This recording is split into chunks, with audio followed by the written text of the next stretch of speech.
to focus on disaster risk financing as a way to ensure that the livelihoods of residents that suffer impacts from disaster also are protected. So we will hear a little bit about that as well. The format of the panel, so you know, is a candid conversation with our experts. We would like to stay in time. We have 45 minutes, so we have about 2 minutes to answer to the questions, and that will keep the panel a little bit more interesting. We will move through the different questions. Another thing is, like, I will be switching between English and Spanish, so bear with me. A reminder to please download the app, and you can use it for translation. And well, let me introduce to our panelists. So from Honduras, we have Mr. Roberto Carlos Ramirez Alvarenga. He's the Vice Minister of Credit and Public Investment.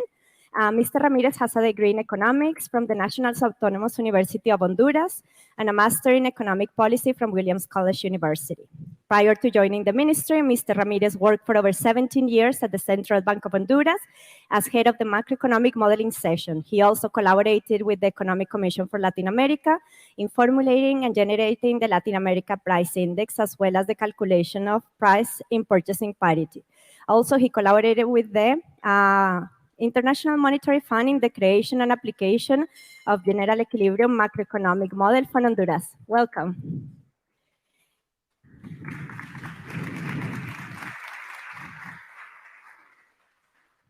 We also have from Indonesia, Mr. Maliki. Mr. Maliki has been working in the Ministry of National Development Planning, BAPENAS, for more than 22 years. Since 2019, he has been appointed as the Director for Poverty Alleviation and Community Empowerment. His main task is to design policy planning for developing social protection programs and social empowerment models. He also served various cross-cutting issues concerning people with vulnerabilities, including navigating the country's strategy for aging issues and inclusive development. Currently, he is in charge of Indonesia's social protection system reform roadmap. Welcome, Mr. Maliki.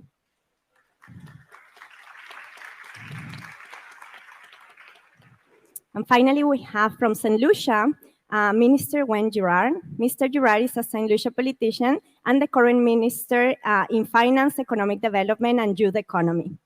Mr. Girard earned his undergraduate in Business and Law from the University of Wales and has postgraduate studies in corporate valuation and is currently pursuing a certificate in public leadership at Harvard Kennedy School of Government. Prior to joining the ministry, Mr. Girard had a successful career in the City of London in investment banking and corporate valuations. Welcome, Mr. Girard.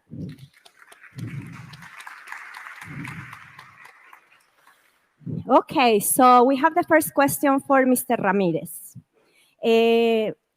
La pregunta la voy a hacer en español, si necesitan la traducción.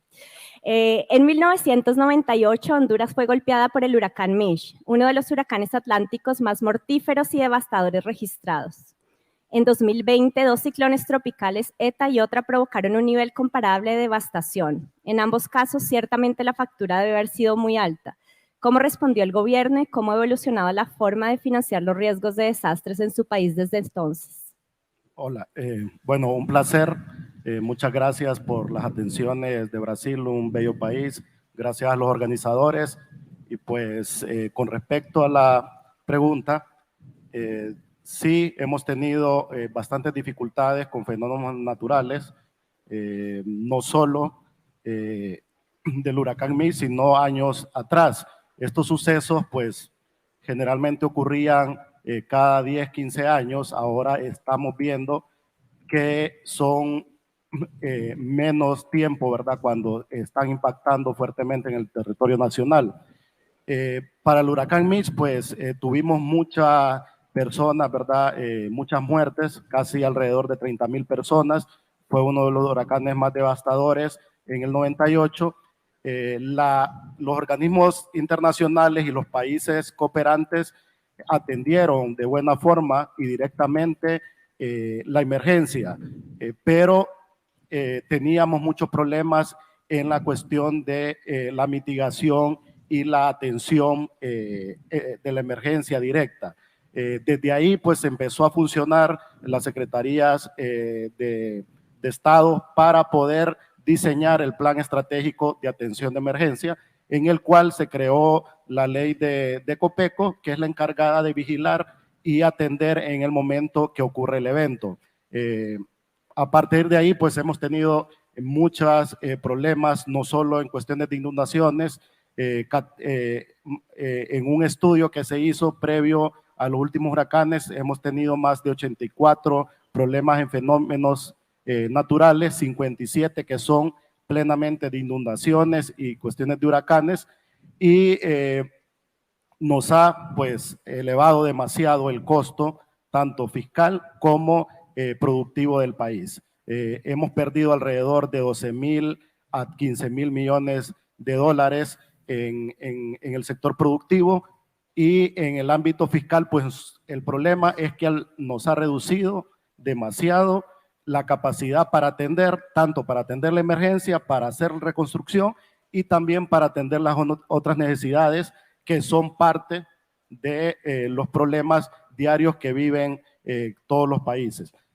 Actualmente hemos trabajado en una estrategia, de hecho este año, a mediados de este año, hemos se ha aprobado la ley de estrategia de atención de desastres naturales, la nueva ley, con el cual permite al país acceder a préstamos contingentes. De hecho, ya en este año hemos firmado alrededor de 500 millones de contingente, teniendo aún con eso, ¿verdad? Y viniendo el problema último que tuvimos con esta IOTA, donde tuvimos un impacto de casi 2.000 millones de dólares, pues se vio y se creó la necesidad de que el país tiene que ir avanzando en términos de tener este tipo de financiamiento. También estamos negociando actualmente lo que son seguros paramétricos para poder diseñar una estrategia directa, tanto en la parte, como explicaba, de mitigación, adaptabilidad, la parte también de atención en el momento de la emergencia, como el después, que es lo más complicado en el caso de finanzas, porque generalmente cuando se declara la emergencia los fondos están disponibles para la atención, pero la recuperación es lo más difícil, la reconstrucción. ¿Por qué? Porque no hay una sinergia de las instituciones con la parte financiera y fiscal y la ejecución de los proyectos. Entonces también estamos creando en ese sentido una mesa técnica de todas las instituciones para poder diseñar, previo a que sucedan los eventos, toda la gama de proyectos y lugares, sitios, áreas específicas donde se pueda diseñar ya la estrategia de ser ágil en la ejecución del presupuesto ya determinado en un fondo que se crea efectivamente para este tipo de eventos, y no tener esa dificultad de hacer ajustes fiscales a programas o proyectos que ya son parte del presupuesto, sino más bien como una complementación de todo lo que, todas las responsabilidades del gobierno como tal. Muchísimas gracias.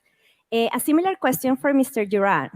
While the destructive Hurricane Thomas caused losses equivalent to 43% of GDP in 2010, some of the more recent disasters experienced by St. Lucia had been associated with extreme rainfall events, like the Christmas Eve through in 2010 and the recent rains of November 6 that caused major damage to transportation networks and a few events in between.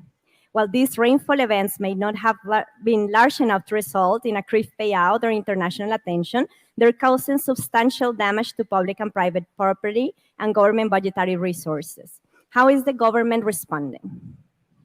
I suppose I begin by a good afternoon to everyone.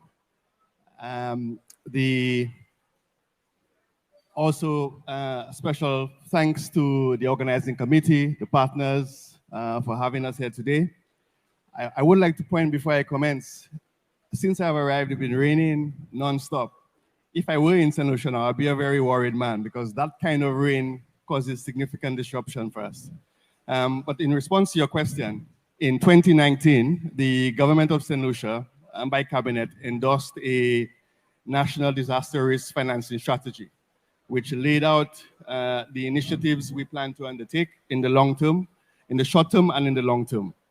We have also, since coming into power 492 days ago, we've reinstituted the distress fund. Prior to us coming to government, it did not exist, but we thought it was necessary to do so.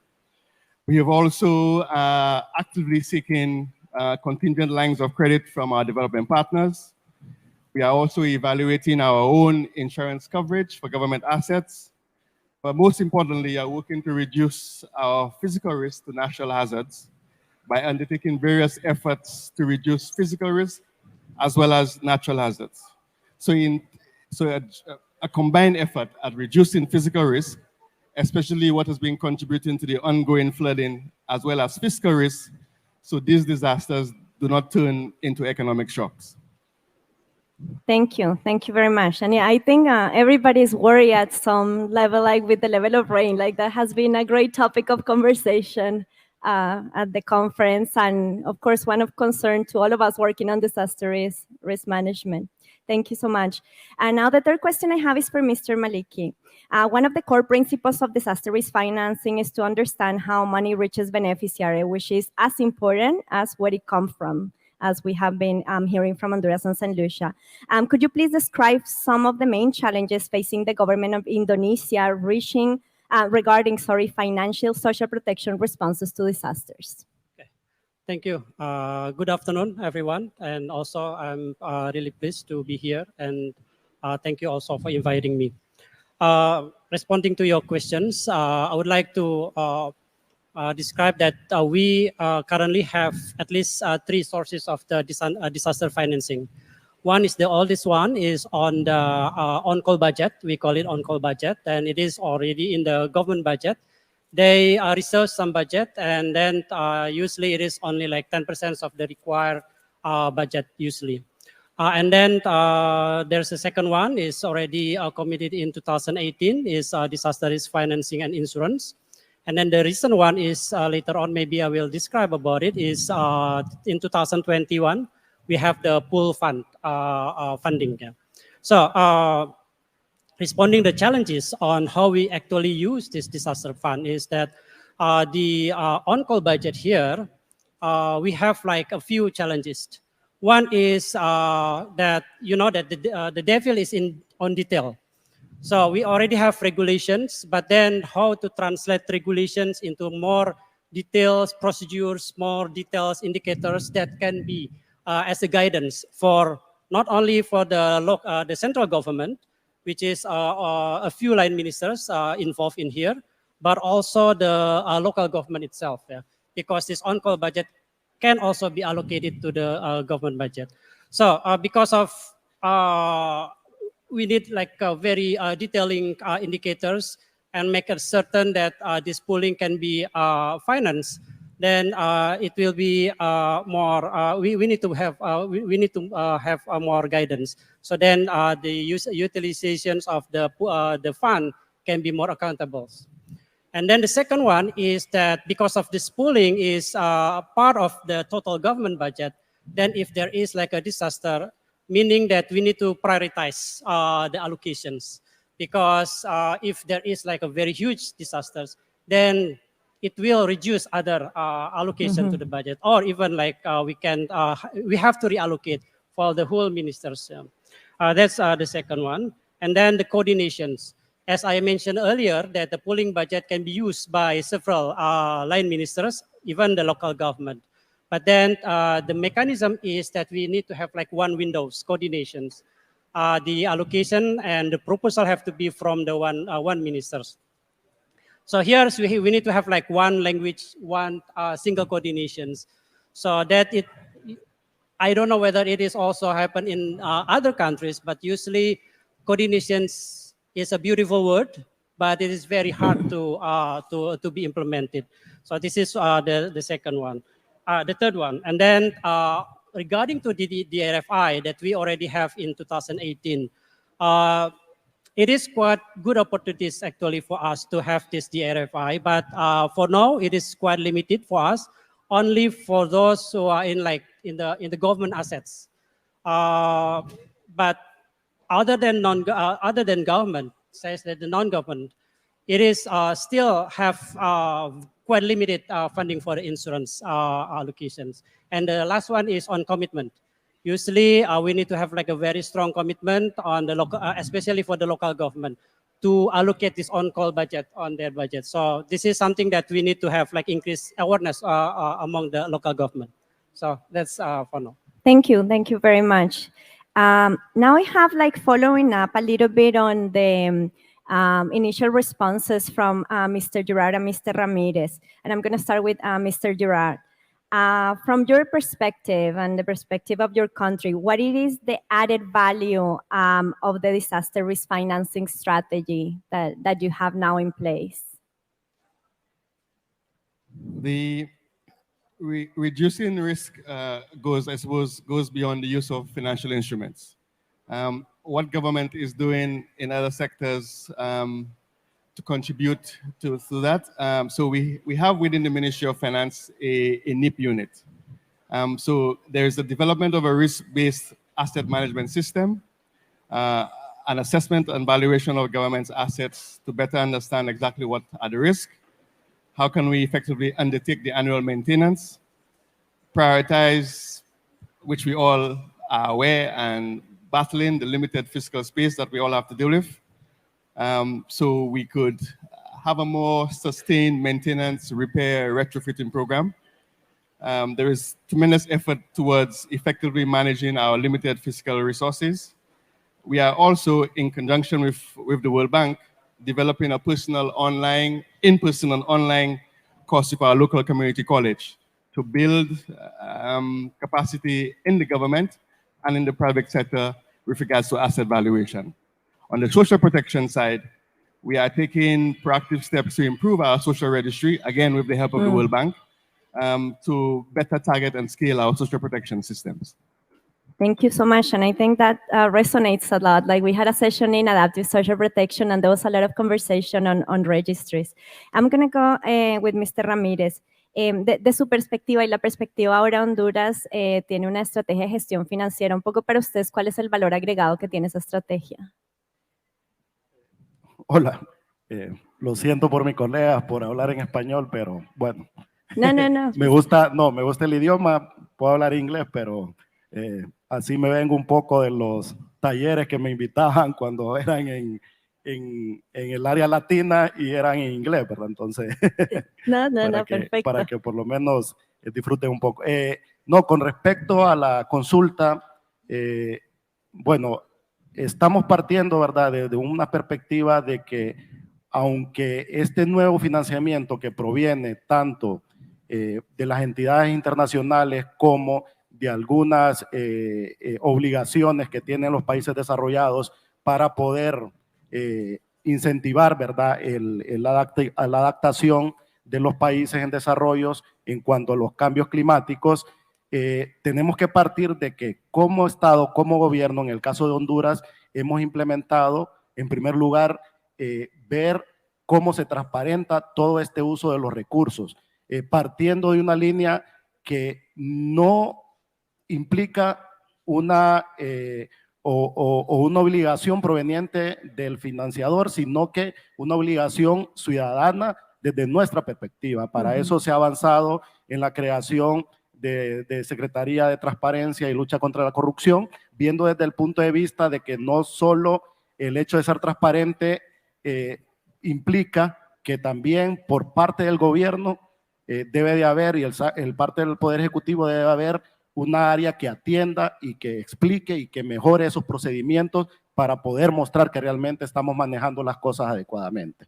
En cuanto a la parte del financiamiento, es fácil, ¿verdad? Es fácil decir todo mundo presta, todo mundo quiere ayudar, pero desde la parte de finanzas públicas nosotros tenemos que brindar bastante atención porque en el futuro esto se puede volver una carga fiscal enorme en cuanto a salir a obtener financiamiento, obligaciones que incluso hacen los gobiernos con instituciones para lograr ciertas metas que al final son una carga fiscal importante. Aparte de que tenemos los riesgos de desastres, también vamos a tener un riesgo en cuanto al financiamiento. Entonces, tenemos que ser muy prudentes. Es correcto, el tiempo y las situaciones son complejas y son bien especiales, pero si nosotros podemos trabajar en una estrategia, una planificación previa con todas las entidades, podemos nosotros poder ir a buscar esos recursos que realmente nos ayudan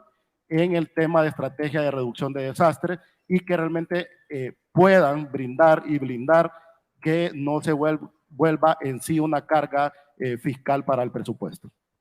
Muchísimas gracias. Y también un poco mencionando lo de la coordinación, ¿no? Que mencionaba aquí el señor Maliki, que es una palabra fácil de decir, pero en la práctica cuesta mucho trabajo. Muchas gracias.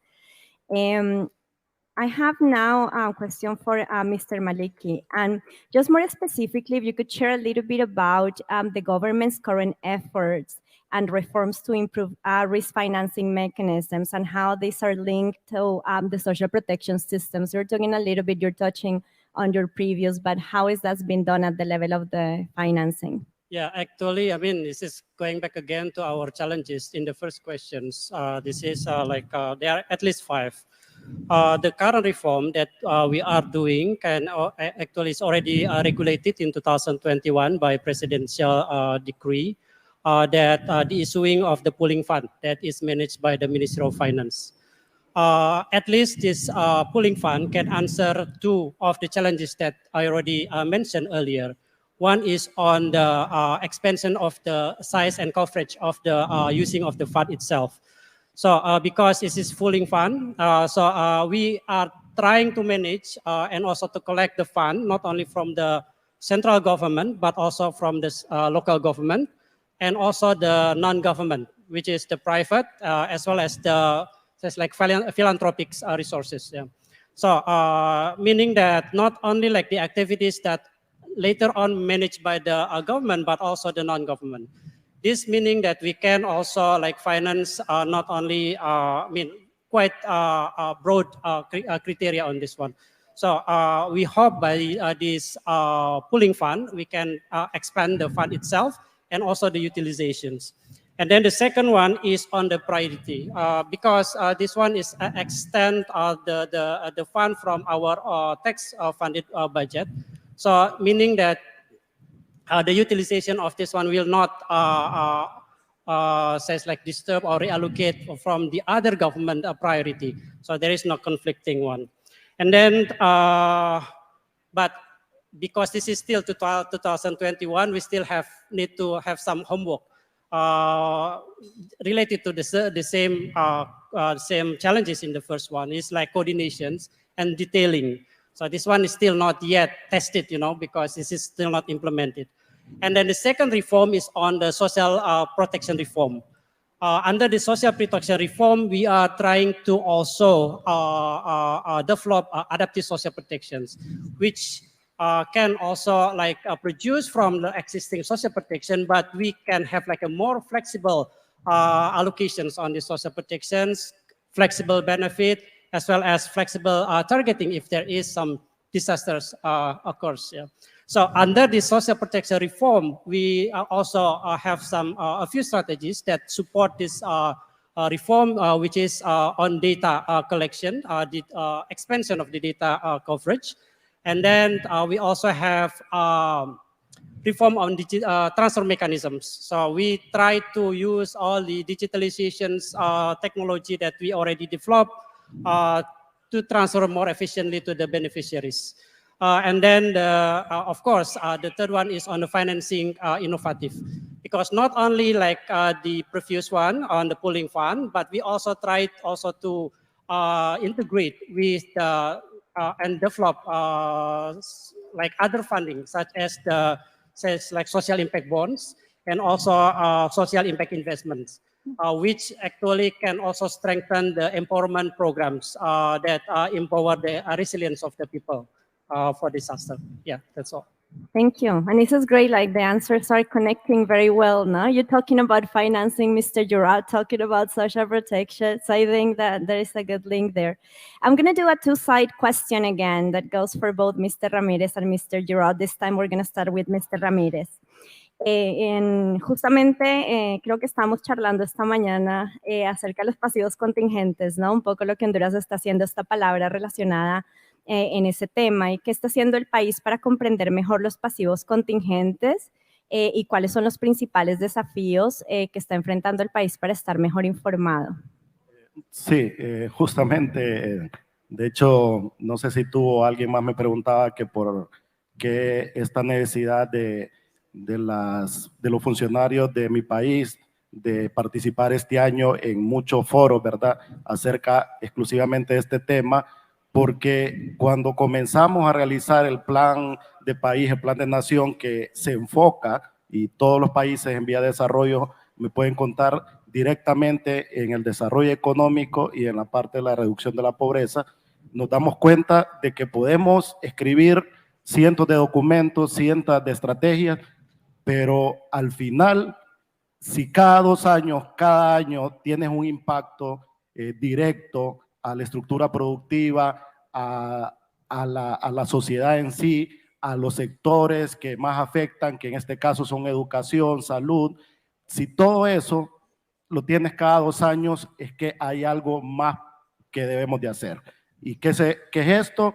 Es de que tenemos que evaluar, confirmar qué es lo que tenemos, qué daños y pérdida hemos tenido y qué a futuro nos puede suceder si no ampliamos, ¿verdad?, nuestra mitigación y nuestra adaptación como país.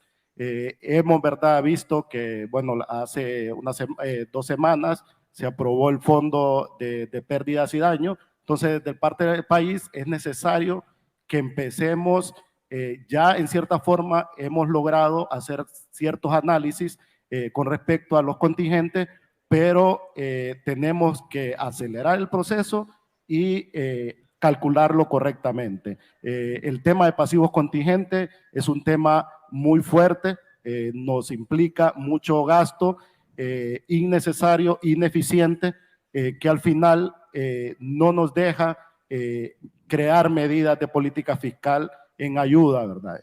Tenemos también la revisión continua de toda la parte de inversión pública, tanto también la parte de inversión mixta como la parte de la inversión privada como tal. El país está solicitando, ¿verdad?, por medio de entidades gubernamentales y por medio de entidades internacionales que cooperan en esta parte para que calculemos cada uno por cada una de los campos, los pasivos, para poder diseñar una buena estrategia y tanto para la parte del financiamiento contingente, para ver también las probabilidades, ¿verdad?, de sucesos que pueda tener el país y ver los costos y poder calcular al menos los costos que nos pueda llegar a tener en las finanzas cuando el evento suceda. Como les explicaba, según los modelos, los eventos se han disminuido, pero la intensidad es mucho mayor. ¿Qué significa esto? Que el país puede tener 2, 3 tormentas en el año, pero son tormentas totalmente fuertes que disminuyen la capacidad de reacción del país para las áreas que realmente debemos de considerar como una estrategia a largo plazo y ahora todos los riesgos son de muy corto plazo, entonces debemos que avanzar fuertemente en ese cálculo y en ese tema. Y justamente estamos hablando de la información, ¿no? Y que a veces hay falta de información, pero también se puede, digamos que hay nuevas metodologías, hay nuevas cosas que se pueden hacer. Sí, muy interesante, muchas gracias.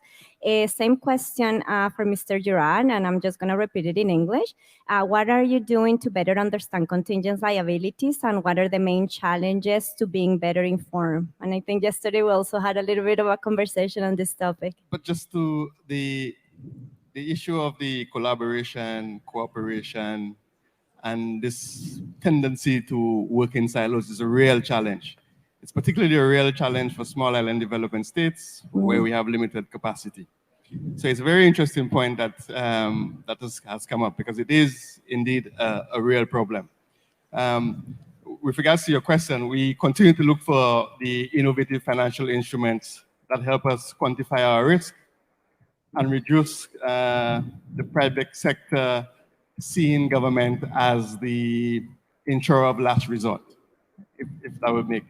We also have the COAST program, which is the Caribbean Oceans and Aquaculture Sustainability Facility, which is a parametric insurance facility offered through the CRIF SPC that focuses on reducing risk in the fishery sector. And this is of particular importance to me because I represent a fishing community. So this is of particular importance to me. We are also the Climate Adaptation Financing Facility, which is a loan facility through our St. Ocean Development Bank. Again, and there are challenges in people getting access to it. More work could be done to sensitize them, to share the information, to get them to really appreciate and understand what it is. So all in all, it is a work in progress, but we are determined to do what we can as a government, as a new government, 492 days, to ensure that whatever is required to disseminate the information, we put our very best to ensure that that happens. Thank you so much. And yeah, I think it's interesting, the topic of coordination, it comes across. And also, I find it like in the formulation of the strategies, it has become a way to coordinate as well, like by involving and getting more of the sectors involved is a good mechanism for coordination. We're going to go with Mr. Maliki. How are the Minister of National Development Planning and other government agencies working to improve understanding of household vulnerability to estimate the financing required to respond to future shocks? Yeah. So there is a remaining challenges that we have unanswered, coordinations. So this is the one that we're actually facing. Coordinations, during the before and after and during the disaster, usually like the sector, the line ministers use different data, different targeting. So they will eventually they are going to like interfere with the different programs. Yeah. So this is one thing that we are actually try to initiate is building like socioeconomic registry. Socioeconomic registry covering like 100% of the populations, containing all the socioeconomic conditions of the households, and also containing like the welfare conditions of the household itself. What we are trying to seek is that we try to build interoperability of the data that already available in the sectoral basis. So I think the coordination here, meaning that we need to have like one same language that I think it is the data. So we need to have like one single sources of data that we can use for like a lot of interventions. So then we can integrate all of the programs that implemented by the whole sectors. Yeah. So this is something that we just currently doing with the Central Statistics Office. And they already like finishing the collecting data last November, and they are trying also to cleaning up the data. Hopefully by next year we are going to have. But the next challenge again will be like how actually we can build the interoperability.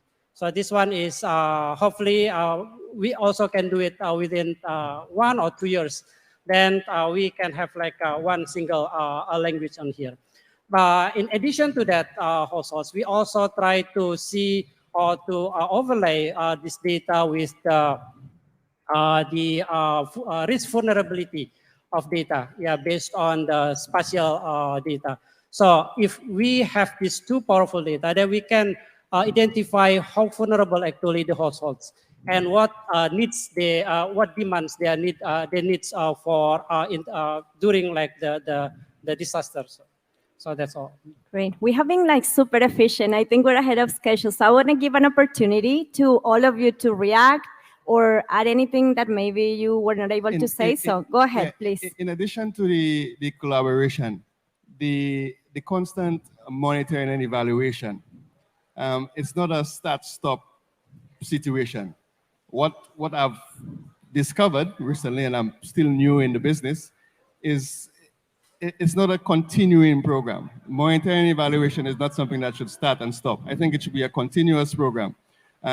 So whether it is taking advantage of the data, sharing the data, not personalizing the data, it's not the data belonging to a particular ministry, but belonging to the government of St. Lucia for the benefit of the people of St. Lucia, is one of the challenges that we have. So I suppose I agree entirely with some of the challenges because we recognize some of it. And that is the whole point of us being here, understanding the risk. We are very grateful for the World Bank for assisting us in improving our data collection. And we will continue, as I said, to do what we can to ensure that we are ready, because weather like this is something that we have to deal with every year between June and November, come what may. I could literally wake up tomorrow morning and realize that half of the country is gone. So this is a real situation for us. We are at the cold face of it. We are not the causes of it, but we are really at the cold face of it. So this is a very important conversation. I was happy to be a part of it. Thank you. No, excellent. And I don't know, Mr. Ramirez, if you want to add. Sí, bueno, un poco agregando, ¿verdad?, a lo que decía mi colega, está bien, creamos la metodología, creamos el financiamiento, creamos todo el esquema de cómo debemos de hacer, pero al final, cómo impactamos directamente a la persona en sí, ¿verdad? La persona no va a esperar que tengamos procedimientos o tengamos procesos, mecanismos o teoría tan extraña y tan difícil, porque ellos lo que esperan es reacción. Y como esperan reacción, ese mecanismo, como explicaba anteriormente, debe de ir una vez dado y cuando se tenga, ¿verdad?, calculado la parte contingente y la parte del financiamiento, el modo de reacción. Hay la experiencia, el último huracán en el país sucedió en el 2020 y hay recursos todavía disponibles que no se han ejecutado desde hace 2 años. Entonces, ¿qué es lo que sucede? Sucede de que no hay una correcta coordinación, y esto posiblemente ocurra en todos los países. No hay una perfecta coordinación entre las entidades que van a ejecutar con la parte de que maneja la política y la parte del presupuesto fiscal. Pero como tenemos esa descoordinación, entonces debemos nosotros crear, ¿verdad?, el mecanismo previo, porque los sucesos van a ocurrir sí o sí. Quisiéramos que no ocurrieran, pero van a suceder, y por lo cual esa parte de la ejecución debe de ser acelerada. Nosotros sabemos y estamos haciendo estudios con la parte del personal en la estrategia de reducción de riesgo, las zonas que sabemos que son más vulnerables, calculando los activos que hay en esa zona y ver cuál es la probabilidad de que ese activo pueda perderse, ¿verdad?, o haya que invertir fondos para reconstrucción o reponer ese activo. Por lo cual se está solicitando desde parte de finanzas de que estas entidades ya hagan sus proyectos de inversión como que fuera que el puente, que la escuela, que el centro de salud ya no existiera. ¿Por qué? Porque así nos da a nosotros la venia de avanzar lo más rápido posible para poder tener los recursos disponibles y que la ejecución sea lo más pronto posible. Entonces, en eso, ¿verdad?, es muy complejo porque no es tan sencillo, pero sí, desde nuestra perspectiva, debemos de avanzar y eso le hemos dado a conocer a todos los organismos, como también desde el punto de vista de todas las entidades gubernamentales. Muchas gracias. Mr. Maliki, any last closing remarks from your side? Yeah, I agree with Mr. Alvarenga and also Mr. Girard that, and also it's connecting with my last challenge is on detailing. Because you know that there is no planning without good monitoring and evaluations. So I just plan. But then how is it actually can control our planning? Then we have to have the monitoring and evaluations. That's include on how actually we can detailing all the planning programs into more like guidance and procedures that can be used by line ministers and also the local government. In terms of monitoring and evaluations, we need to have also a very strong system because we have very complex system also. Not only we need to monitor the programs at the line ministers level, but also the whole system in the vertical levels, which is the local government.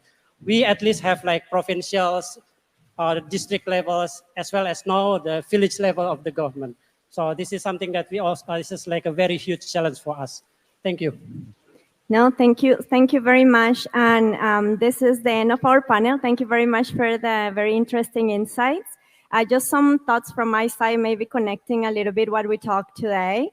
It was, of course, very eloquently expressed by our panelists that disaster risk finance supplement and connects many policy areas to help countries to be more effective risk manager. Seems coordination seems to be a challenge across the board. By working and improving processes as much as possible and information, there was risk information was also mentioned, governments can manage disasters more efficiently.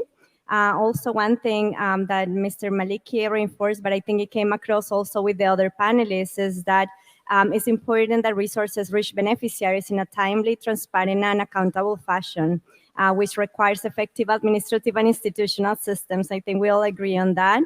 And finally, I think, and I like this point a lot, I think you all made it, that you highlighted that countries had made a lot of advances on disaster risk management, but this has been part of a comprehensive approach to disaster risk management, with financial protection complementing, but not replacing risk reduction measures. So thank you very much for being with us today. Thank you all for being with us today, bearing with us.